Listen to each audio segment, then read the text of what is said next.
My name is Rick Silman.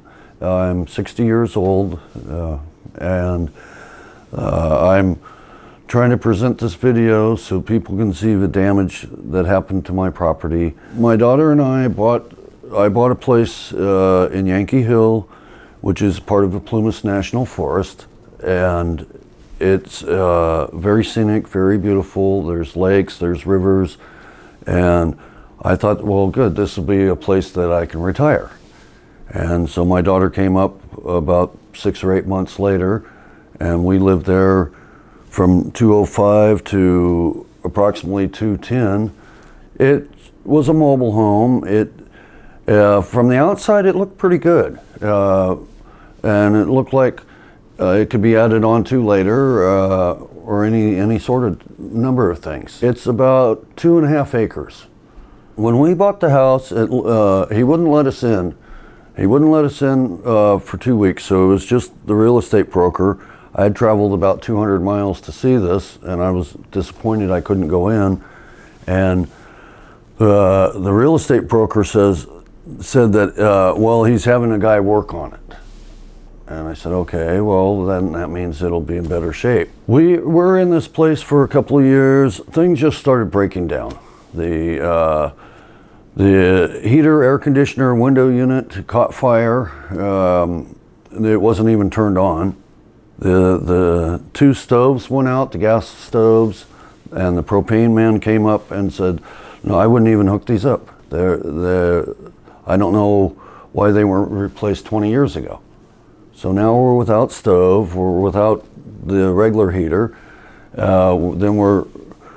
Then we have to get the wood stove, which there was a nice big one, but it turns out that it wasn't in very good shape. The water lines are bursting under the house. They had washing machine hoses hooking up pipes from the well. The siding on the bottom of it is starting to fall off. I mean, it just one thing after another. And when we tried to tell the guy, well, come over here and fix this, or come over, we want to talk to you about renegotiating, he would blame some problem at his house. Oh, I can't make it, I'm not going to be here.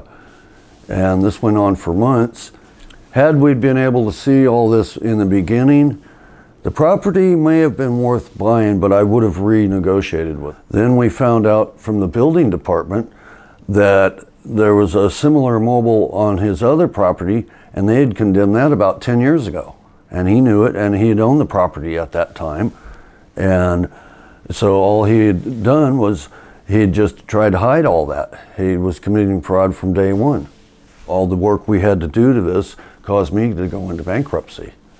I mean, this is money I've been saving to spend on my grandson and take him places. And around 2008, the man started playing a lot of games with the property. He would say we were behind on payments. I looked through all my records, and I was over 2 payments ahead of what he was owed. And I got talking to some of the neighbors that had rented from him, and they said, oh, this guy does these things all the time.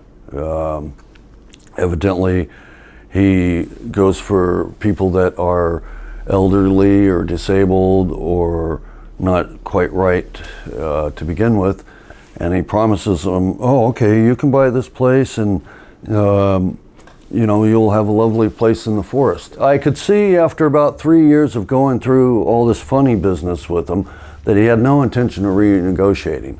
And so then I started getting more aggravated, let's say, and I brought him to court. Well, it was going very well in my favor in the state court at first, and then all of a sudden, at the very end of it, just before I was about ready to win it, he got a lawyer, and they filed about 20 documents on me, and it overwhelmed me because of my disabilities. It was just too much at one time, and there was a short time to respond. So they won that, and their lawyer came up to me after the case. He says, if I was you, I would take this into the bankruptcy court, because that's where your biggest issues are. He's trying to put you out during bankruptcy, and that's illegal. And that thought had never occurred to me. Well, then I went into the bankruptcy court, which is federal. They're saying, well, show us that he violated the automatic stay, because they have that in bankruptcy. When you file bankruptcy and it's approved, the creditors are not allowed to go after you, send you notes or anything. They're not allowed to continue any proceedings they may have had.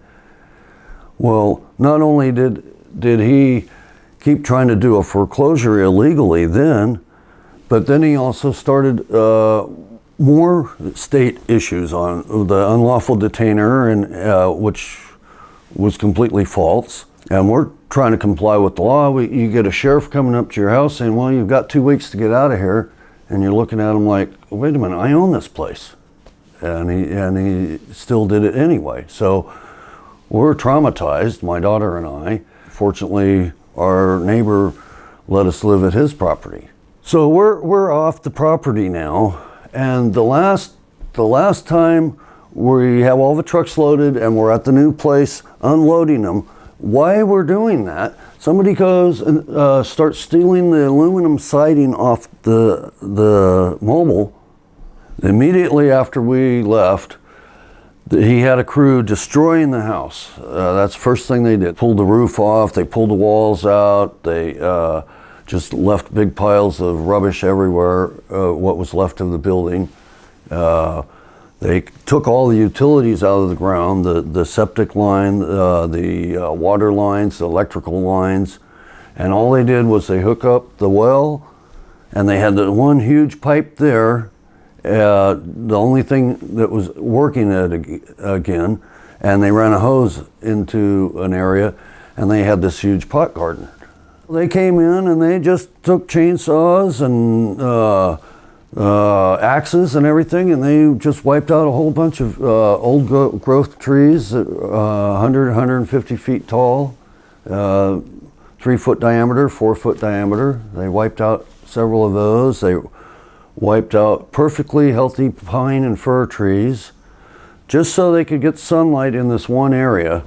And then they came in, and it was a nice slope at one time. They came in and they chewed in terraces. It's been over 7 years that we've, 7 years we've been fighting these people, probably 5 years that we've been off the property. I was going full steam on the bankruptcy court, which they call an adversary case.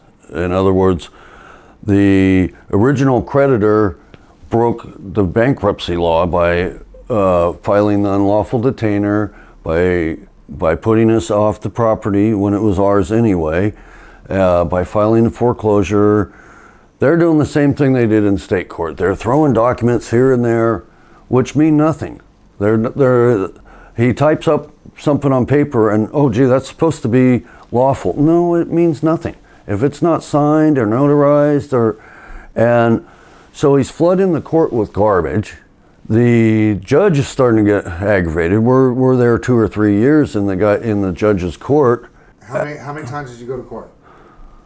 Well, all told, probably 300. They're delaying and everything, and the judge finally tells them, look, we know you violated the stay, and you did it willfully.